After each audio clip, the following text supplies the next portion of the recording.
Okay, so as I said, my mom and dad forced me into the first psych ward. They hadn't actually seen me they since high school, and this was after high school. This is after college.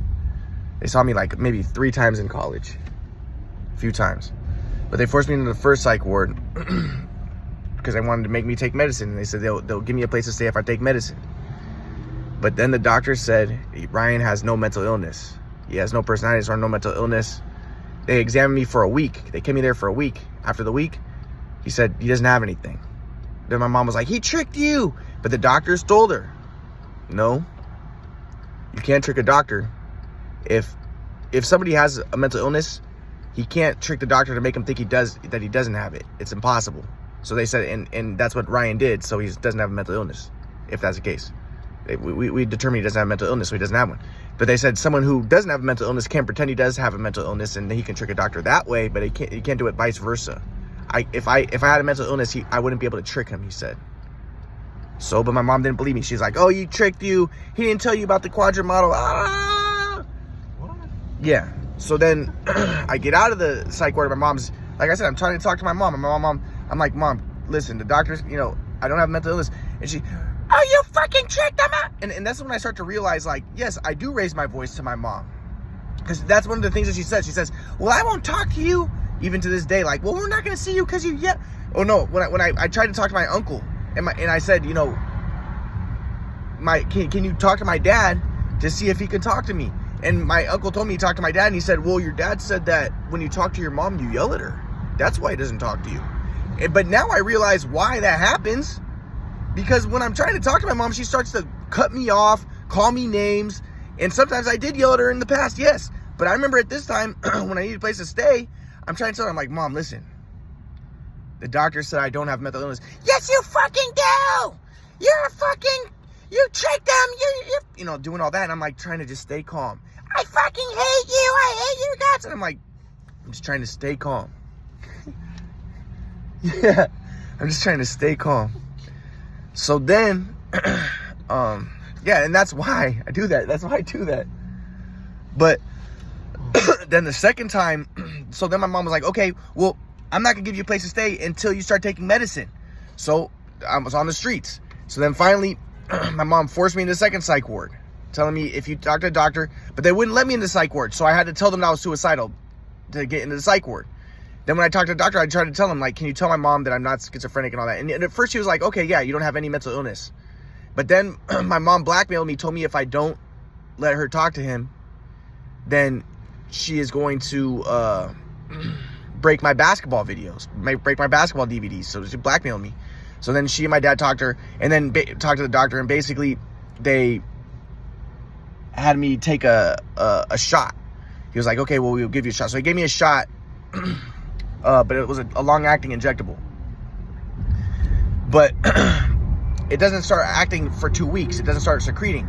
It shoots out a microsphere thing, and then the microsphere thing doesn't start secreting until 2 weeks. So they sent me to the outpatient program, and in the outpatient program, I talked to the doctor, and I was like, listen, my mom blackmailed me. She's trying to, and I'm telling her what's going on. And then the doctor was like, okay, well, we'll give you psych testing and do all that, and we'll see if you have a mental illness. They gave me the psych testing, the MMPI, all that stuff, and they said, okay, you don't have a mental illness. And they told my mom, you have to stop, he doesn't have a mental illness, you have to stop trying to make him take medicine. And my mom was like, my mom was furious, and she was like, he tricked you, and they said the same thing. They're like, no, you can't trick us. So, but anyways, then my mom did kind of, for a little bit, stop trying to make me take medicine, because they told her, that's wrong and stuff. But my mom still thought I had a mental illness. So, but anyways, yeah, so as I said, though, then 2 weeks after that, though, the medicine started secreting, and that's when I got gynecomastia, where I grew breast tissue. I got tardive dyskinesia, where my fingers was twitch without my volition and all that. And it made it so, like, a lot of problems. And then so my grandpa was like, you need to start working out so you can get this out of your system. And I was like, yeah, I think so too.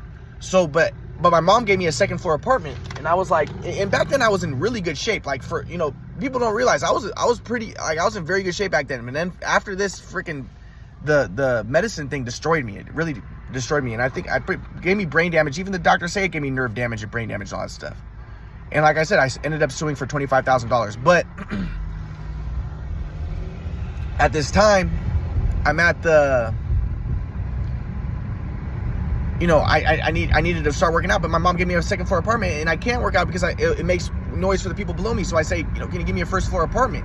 My mom's like, oh my God, all you want to do is you want to get your way. That's it. You just want to get your way. You know, you can't make things happen. You can't force things. You know, you can't have your cake and eat it till you just want to get your way. And again, the reason why she's like this is because she has a mental and emotional disturbance from high school when because of the shoot away machine messed up my shot. And me and my dad were shooting. My dad was like, well, Ryan, you know, shoot sideways. What's wrong with you? It's because of the shoot away machine. And I showed videos of that. And like, I didn't want to show people the details because I didn't want to make good shooters think. But I will show surface level details of what happened. But, you know, my dad got frustrated. He's like, okay, I give up. But I was like, Dad, I need your help. Come on, let's. And then he would help me sometimes. But then he'd give up. But I would be like, Dad, I need your help. And then he'd beat me up. And then that's when the abuse started to happen. But then my mom got involved. She's like, you know, and my grandpa came from Kauai. My grandpa's like, Ryan, you can't make things happen. You got to just accept everything's just fine. And just, you know, you can't make things happen. You can't force things. You got to be in the flow. And so my mom's like, yeah, you can't force things. Everything's just fine. As my dad's beating me up. So, and she maintained that. Like, you can't make things happen. You can't always get your way. Because as my grandpa was like, he's like, you can't get your way, Ryan. Well, at that time, I was desperate to get help with my shot because the shoot away messed up my shot. And I didn't know that at the time. I didn't know it was a shoot away machine, and I didn't know what was wrong with me. And my dad was the one who was telling me. I didn't know that. What you have to understand is I didn't know there was something wrong with my shot. My dad was the one who was telling me, you know, and there was something wrong, but I didn't know. So I felt like I desperately needed my dad's help. So I'm trying to, and then I quote unquote tried to force my dad to help me, even though he helped me my whole life. My whole life, he shot me every single day. And that led to that contempt and that hatred by my mom for me. Because she's like, you can't force things. You can't make things happen. You can't get your way. You always want to get your way. Yeah, because of the shoot away machine. If it wasn't for the shoot away machine, none of that would have happened. I was an extremely good basketball player. Everything I did was automatic, and I did things you can't teach. And that's why I can't show you guys exactly what the shoot away did to me. But I showed you some surface level stuff. But so after this, so at this time I was like, you just want to get your way. But then I ended up going to like a Vedanta society because, you know, my grandpa was into the spiritual stuff. So I went to a Vedanta society, and I was talking to the you know, the priest there, or whatever they call them, the guru or whatever. And the guru was like, whoa, Ryan, you know, sometimes we just have to be happy with what we have. You know, you're on the second floor apartment, so we just have to just be happy with what we have. And then so I went to my grandpa, and I told my grandpa what the guru told me. And my grandpa was like, yeah, sometimes gurus and stuff and religious people in general, they have cliches and they just memorize things. They're not necessarily in the flow.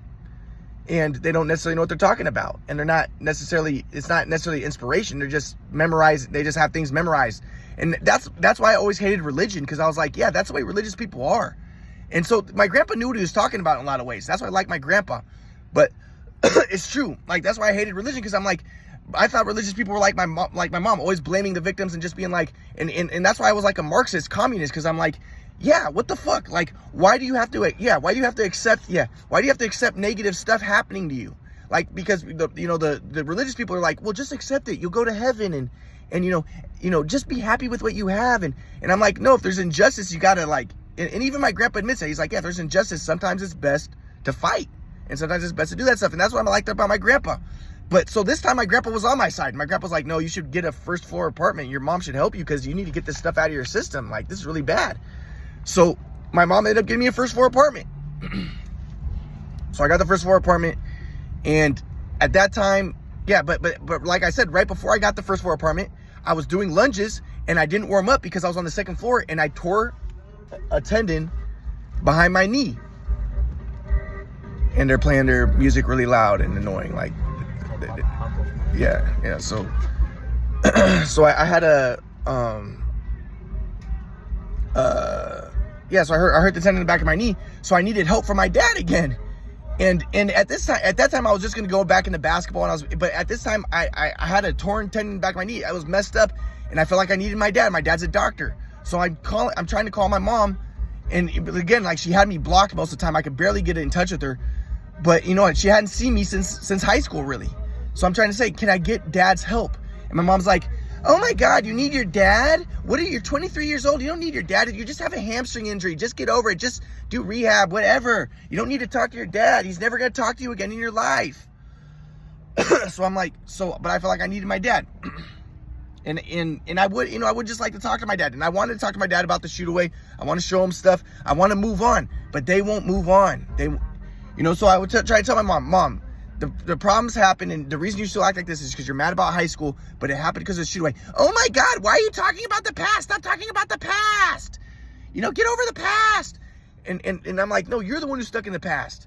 But, and that's why I was mad at my grandpa, because my grandpa was the one who first introduced that idea of like, no talking about the past, because it was a spiritual thing. Like, if you're in the flow, you're in the eternal moment and you're not in the past. But my grandpa initially introduced that concept because he didn't want me to be talking about the abuse that happened to me. And I didn't talk about the abuse, but at this point I had something positive to say. I'm just like, hey, it was a shoot away. Now let's move on. Let's be happy. But no, now talk about the past. We don't talk about the past. She's the one who's disturbed and traumatized by the past.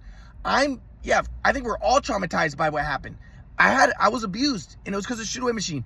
But I can move on. They're the ones who aren't willing to move on and aren't willing to let go. So I'll get more to that later. But so after that, I'm trying to get help from my mom and dad. So I ended up going to the doctors. The doctor said I had the kind of Kamassi, all this type of stuff. I felt like I needed help. And then I went to my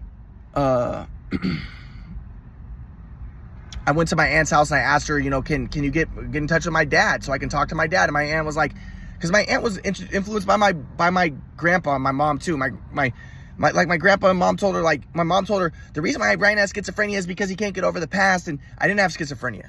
But then my aunt was like, Ryan, why do you need to talk to your dad? Are you a 2-year-old? Are you a baby? Like, why do you need your daddy? Just like my fucking mom, because they're the same. They're both acting immature, and they both. So then I went outside and I started kicking the pots in her front yard, and I left. And then she called the police, and that's when I went to jail for the first time. But I've only been to jail 2 times. I only had 2 misdemeanors on my. Actually, I only had 1 misdemeanor on my record because I had a lawyer expunge my record. And he said there was only 1 misdemeanor on my record. And I think that was the one. That was a misdemeanor. So I kicked her pots in her front yard. And then I go out, and my mom's like, you see, this is why we never talk to you. I hope you go to jail, and I hope they rape you. I hope you go to prison, blah, blah, blah, blah, blah. And my friend was listening to me, my friend Francisco, and he's like, dude, your mom's fucking crazy. And I'm like, yes. But again, she has that contempt for me because she has a hatred from high school because of the trauma that happened then because of the shoot away machine. If it wasn't for the shoot away machine, none of it would have happened. My shot wouldn't have got messed up. I wouldn't have needed help from my dad. My dad was the one who got the shoot away. My dad was the one who told me to shoot wrong with the shoot away. Like I said, it was just a tragic situation, but it wouldn't have happened. If it wasn't for the shoot away, I would have been a star basketball player. Everything would have been good. It really would have. I was exceptional. And the only thing, but this is the thing that pisses me off. So then I ended up going to my parents, or to my grandma's house, who lived near my parents, and I wanted to ask her, like, can you help me get my mom and dad to help me with my leg, because I had a hurt leg. I had a torn tendon in the back of my knee. I needed help. So I go to my grandma's house, and my sister's there, and my sister yells at me through the door because I'm trying to get into my grandma's house. My sister's like, no, you're not allowed here. You need to leave. So I'm like, what the fuck?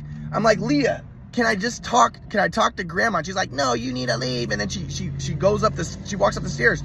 So then I picked up some pots, and I threw the pots into the door, and I broke the glass of the door. And then I left. But then my sister called the police. So I guess I didn't even get a misdemeanor for this. But then they took me to court, and I ended up my sister got a restraining order against me from my grandma's house near my mom's house. So I wasn't able to ever go to my mom and dad's house. So then I'm completely isolated and excluded and like ostracized. So I just wanted to see my dad. I needed help from my dad, So then I go to my grandpa's place, who lives in Malibu. And I'm telling him, like, Grandpa, I need help with my leg. And my grandpa was like I said, my grandpa was like, well, if you're, maybe what's preventing your leg from healing is, since you're not independent, it's making it more hard to heal, because, if you're independent, then you're more in the flow. in your energy system and everything. And I'm like, no, well, maybe the reason why I'm having a hard time healing my leg is because I'm being ostracized and I'm being alienated and thrown to the side. Like, maybe that's also contributing to it, you know? But my grandpa always, yeah, I'm being thrown under the bus. But my grandpa's always trying to make me the bad guy. He's always trying to, like, that's why I was always like, he's a victim blamer. Like, sometimes he understood what he's talking about, but he's a victim blamer. So, and as I said, so I'm starting to write online and I'm writing on Facebook about what's going on with my family. And I'm like, you know, can people, because I want help. It's a cry for help. Like, I'm trying to get people to help me. And then, but my grandpa's like, Ryan, you know, don't blame, don't complain. You know, there's the deadly bees, bitching, bemoaning, begging, bulldozing. You know, those are self-confirmatory and they're the deadly bees, you know, complaining, you know, and all that stuff, you know, that's self-confirmatory, getting angry, you know, all that stuff. And it's ways to make things happen and it's not the flow.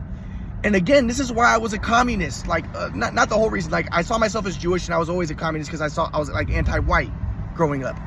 But the cake's over here. Yeah, I know.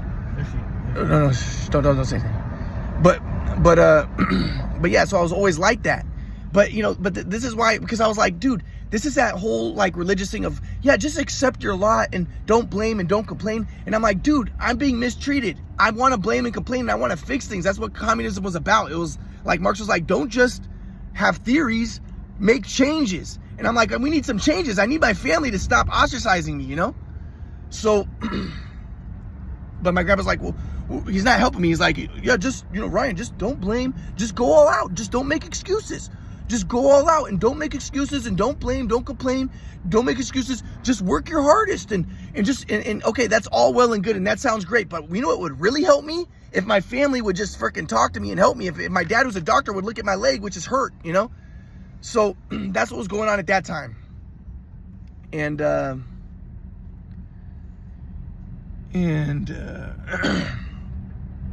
yeah, so I'm trying to think what else I want to say about that. Well, I guess I'll continue in the next one.